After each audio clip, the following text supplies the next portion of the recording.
प्यारे बच्चों, आप सभी का हमारे चैनल पे बहुत बहुत स्वागत है। जितने विद्यार्थी 22 फरवरी को हिंदी का पेपर देने वाले हैं उनके लिए ये वीडियो बहुत ही खास होने वाली है, क्योंकि बच्चों इस वीडियो के माध्यम से मैं आप सभी को ये बताने वाला हूँ कि हिंदी में गद्यांश और पद्यांश हल करने का सही तरीका क्या होता है।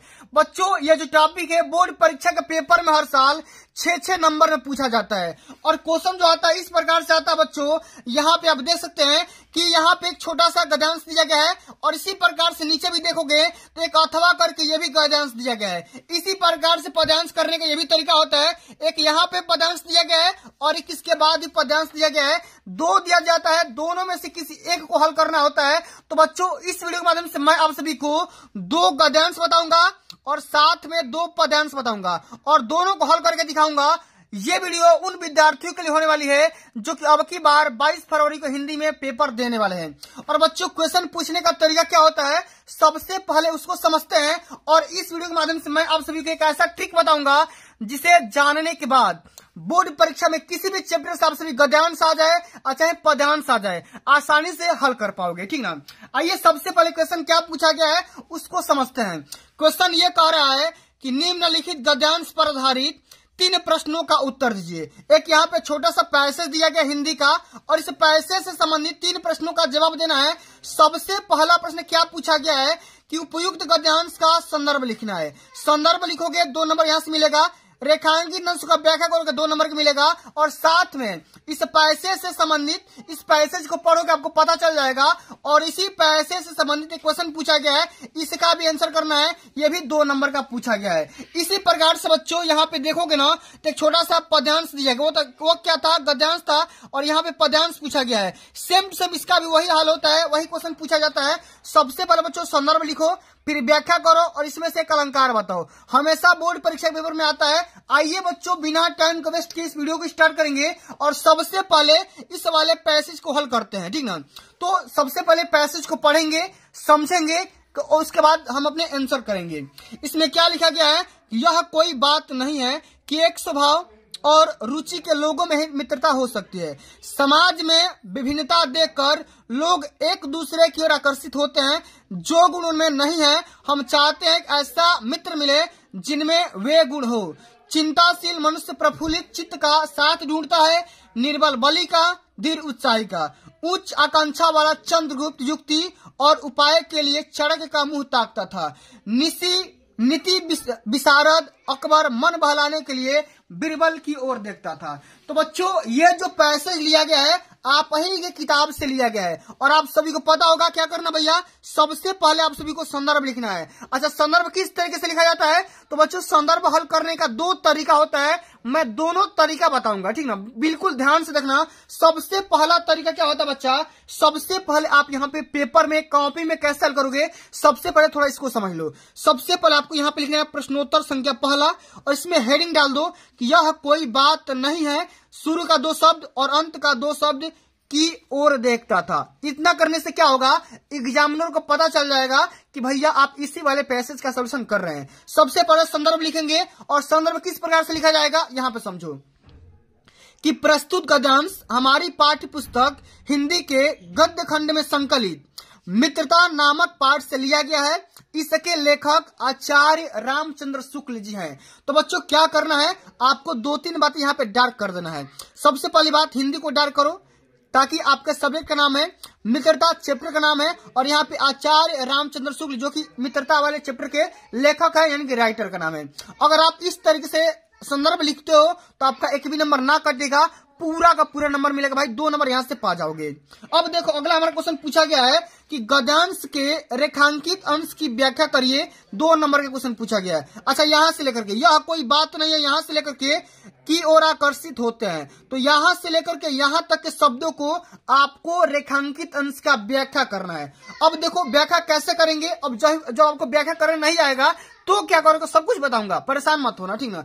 इसमें व्याख्या में हम ये बातें लिखेंगे कि लेखक का कहना यह है कि ये कोई बात नहीं है कि समाज में एक ही स्वभाव और विचार के लोगों के मध्य मित्रता होती है। समाज में अपने से अलग विचार देखकर लोग आकर्षित हो जाते हैं। इस प्रकार से आपको क्या करना है भैया, व्याख्या कर देना है। अब देखो अंत में आ जाओगे तो अंत में एक और क्वेश्चन पूछा गया है कि लेखक के अनुसार समाज में विभिन्नता देखकर लोग एक दूसरे की ओर आकर्षित होते हैं। अच्छा, क्यों होते हैं? तो क्यों का जवाब यहाँ पे लिखा गया, ध्यान से समझो कि समाज में विभिन्नता देखकर लोग एक दूसरे की ओर आकर्षित हो जाते हैं क्योंकि वे सोचते हैं या वे चाहते हैं कि जो गुण उनमें नहीं है वे गुण उनके मित्र में मिल जाए। इस प्रकार से आप सभी को संदर्भ लिखना है, व्याख्या लिखना है और साथ में क्वेश्चन का जवाब देना है। आ गया समझ में? अब चलिए बच्चों आगे हम बात कर लेते हैं। जो हमारा अगला पैसेज दिया है ये वाला दिया है, इस पैसेज को भी हम कल हल करेंगे। उसके बाद हम पद्यांश को हल करेंगे, ठीक ना। पूरा वीडियो समझाऊंगा, अंत तक समझाऊंगा, पूरा समझ में आ जाएगा, इस बात की गारंटी है। और 12 नंबर यहाँ से भैया अचीव कर जाओगे, इस बात की भी पूरी गारंटी है। सबसे पहले इसमें समझो क्या लिखा गया। अश्वारोही पास आया, ममता ने रुक रुक कर कहा कि मैं नहीं जानती कि वह शहंशाह था या साधारण मुगल, पर एक दिन इसी झोपड़ी के नीचे वह रहा। मैंने सुना था कि वह मेरा घर बनवाने की आज्ञा दे चुका था। मैं आजीवन अपनी झोपड़ी के खोदे जाने के डर से भयभीत रही। भगवान ने सुन लिया, मैं आज इसे छोड़ जाती हूँ। अब तुम इसका मकान बनाओ या महल, मैं अपने चिर विश्राम गृह में जाती हूँ। तो बच्चों क्या करना है, इसका सबसे पहले इसका भी संदर्भ लिखना है, साथ में व्याख्या करना है और इसका जवाब देना है कि ममता के आजीवन भयभीत रहने का क्या कारण था, ठीक ना। तो तीनों को हल करेंगे। कैसे हल करेंगे जरा आप लोग यहाँ पे ध्यान दो, ठीक ना। इसी प्रकार से यहाँ पे एक और मैंने सोल्यूशन लेकर के आ चुका हूँ। यहाँ पे देखो, सबसे पहले क्या करना है, प्रश्नोत्तर संख्या पहला इसी प्रकार से लिखना है। और मैंने क्या बताया था, यहाँ पे हिंट लिखना है। अश्वारोही पास आया, शुरू का 2-3 शब्द और अंत का 2-3 शब्द की गृह में जाती हूँ, ठीक ना। अच्छा, संदर्भ लिखने का सही तरीका क्या होता है, तो मैंने एक तरीका आपको यह बताया कि भैया प्रस्तुत गद्यांश हमारी पाठ्य पुस्तक हिंदी के मित्रता नामक पाठ से लिया गया। इसके राइटर कौन है, आचार्य रामचंद्र शुक्ल जी है। इस प्रकार से एक लिख सकते हो। और दूसरा लिखने का तरीका ये है बच्चों, दूसरा क्या तरीका है, सबसे पहले क्या करो, संदर्भ हेडिंग लगाओ, इसमें लिखो पाठ का नाम। अच्छा, पाठ का नाम क्या भैया इसका, तो पाठ का नाम है ममता और इसके लेखक का क्या नाम है, तो श्री जयशंकर प्रसाद जी। तो पाठ का नाम लिख दो, जयशंकर प्रसाद लिख दो लेखक का नाम। तो यहाँ से 2 बातें लिख दोगे, 2 नंबर यहाँ से मिल जाएगा।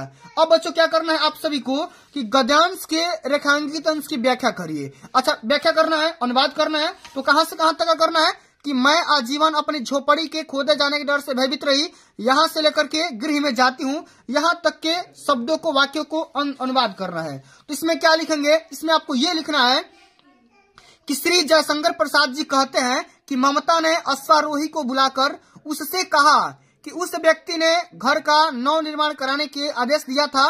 मैं अपनी पूरी जिंदगी इसी भय से भयभीत रही कि मैं अपने इसी मामूली घर में भी बेघर न हो जाऊं। माने ममता इस बात से डर रही थी क्योंकि वो शहंशाह से डर रही थी कि वो कहीं आकर के उसके साथ कोई छेड़खानी ना कर दे, इस प्रकार से वो डर रही थी, ठीक ना।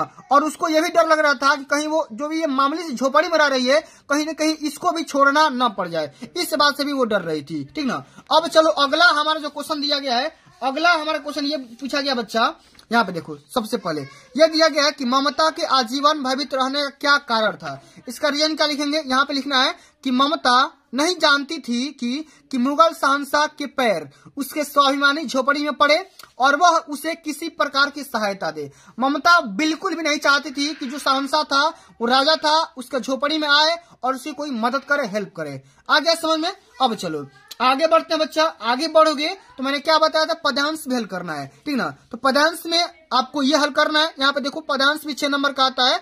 पूर्ते निकसी रघुबर वधु धरी धीर दय मग में डगद्वय। तो यहाँ से लेकर के यहाँ तक जो भी शब्द दिए गए हैं, इस वाले पदांश पर आधारित इसका आंसर देना है। सबसे पहले तो संदर्भ लिखना है, उसके बाद से श्री राम के नेत्रों से आंसू क्यों बहने लगे ये बताओ, और इसमें क्या करना है, अलंकार बताना है। तो तीनों क्वेश्चन का जवाब कैसे करेंगे जरा ध्यान से समझिएगा। इसमें आपको फिर वही करना है काम, हेडिंग लगाना है, पूर्ते निकसी रघुबर वधु से लेकर के चली जलचय। शुरू का 2-3 शब्द लिखो, अंत का 2-3 शब्द लिखो, आपका काम हो जाएगा। अब बच्चों क्या करेंगे, इसमें संदर्भ कैसे लिखेंगे, पाठ का नाम लिख दो और यहाँ पे कवि का नाम। अच्छा, पाठ का नाम ये क्या हो जाएगा बच्चा, ये हो जाएगा वन पथ पर से लिया गया है, ठीक ना, वन पथ पर से लिया गया है। और इसके राइटर यानी कवि का नाम क्या है बच्चा, तो तुलसीदास है। क्या है, तुलसीदास है। तो बिल्कुल इसी प्रकार से भी संदर्भ लिखोगे ना तो 2 नंबर यहाँ से पा जाओगे, एक भी नंबर ना कटेगा। इसमें देखो व्याख्या नहीं करने को बोला है, इसमें क्वेश्चन बोला है कि श्री राम के नेत्रों से आंसू क्यों बहने लगे। तो क्यों बहने लगे, इसका सोल्यूशन इस प्रकार से किया गया है, इसलिए बहने लगे क्योंकि वन में पैदल चलते चलते सीता जी बहुत थक गई थी और वे व्याकुल हो रही थी, ठीक ना, पसीना हो रहा था, इस वजह से वे व्याकुल हो रही थी। राजमहल का सुख भोगने वाली अपनी भार्या की ऐसी दशा देख करके श्री राम के आंसू निकलने लगे, ठीक ना, नेत्रों से आंसू निकलने लगे। अब अगला हमारा क्वेश्चन क्या है कि पर्णकुटी करिहो कित होए, इसमें कौन सा अलंकार है? इसमें है अनुप्रास अलंकार। इसमें क्या है भैया? अनुप्रास अलंकार है। इसी प्रकार सब सभी को गद्यांश को हल करना है, साथ में पद्यांश को भी हल करना है। अब बच्चों हम आ जाते हैं एक और हमारा पद्यांश जो कि बताना है, ठीक ना, इसी प्रकार से हल करना है। यहाँ पे देखो ये वाला पद्यांश, ये वाला हल करेंगे। चरण कमल बंदो हरियाई, जाकी कृपा पंगु गिरी ले है, अंधे को सब कुछ दर्शाई, बहिरव सुने गुंग पुन बोले, ठीक ना, रंग चले श्री छत्र धराई, सूरदास स्वामी करुणा में बार बार बंदोती पाई। इसमें क्या करना है? इसका भी संदर्भ लिखना है, व्याख्या करना है, इसमें भी अलंकार बताना है। तो कैसे हल करेंगे जरा आप यहाँ पे ध्यान दीजिए, ठीक ना, जरा भाई लोग भाई ध्यान दीजिए। इसमें क्या करेंगे? सेम टू सेम वही कंडीशन, चरण कमल बंदो हरियाई, बंदोती ही पाई। एक हिंट दे दो, संदर्भ में क्या लिखोगे? दो तरीका मैंने क्या बताया, एक दो तरीका यह है कि यह पदांश श्री सूरदास द्वारा रचित सूर सागर नामक ग्रंथ से हमारी पाठ्य पुस्तक हिंदी के काव्य खंड में संकलित पद नामक शीर्षक से लिया गया है। एक तो तरीका ये हो गया। दूसरा तरीका मैंने क्या बताया था? पाठ का नाम पद, कवि का नाम सूरदास। दो तरीका हो गया, दोनों तरीके से लिख सकते हो, दोनों तरीका फॉलो करेगा। व्याख्या में क्या करना है? तो व्याख्या में आपको यहां से लेकर यहां तक करना है कि बहिरो सुने गुंग पुनि बोले, रंग चले श्री छत्र धराई, यहां से लेकर यहां तक हल करना है। तो कवि सूरदास जी कहते हैं कि श्री कृष्ण के चरणों के प्रभाव से बहरा व्यक्ति सुनने लगता है, ठीक ना, बहरा व्यक्ति सुनने लगता है, गूंगा व्यक्ति बोलने लगता है, और दरिद्र भी अपने सिर पर राज छत्र को धारण कर लेता है। इस प्रकार से इसका व्याख्या भी कर देंगे, निपटा देंगे। आगे देख लेते हैं। इसमें अलंकार पूछा गया भैया, इसमें से कौन सा अलंकार का इस्तेमाल किया गया है? इसमें भैया होगा रूपक अलंकार। क्या हो जाएगा? रूपक अलंकार हो जाएगा। तो बच्चों इस प्रकार से आप सभी को बोर्ड परीक्षा के पेपर में गद्यांश और पद्यांश को हल करना है, और इस प्रकार से करोगे तो भैया आपका एक भी नंबर ना कटेगा और पूरा 12 का 12 नंबर आपके झोली में डाल दिया जाएगा। तो प्यारे बच्चों आज के लिए बस इतना ही। अगर ये वीडियो आप सभी को अच्छी लगी होगी, हेल्पफुल लगी होगी, तो वीडियो को लाइक कर देना, शेयर कर देना, चैनल पर नए होंगे तो सब्सक्राइब कर देना। जल्दी मिलते हैं अगली वीडियो में, तब तक के लिए जय हिंद, जय भारत, वंदे मातरम।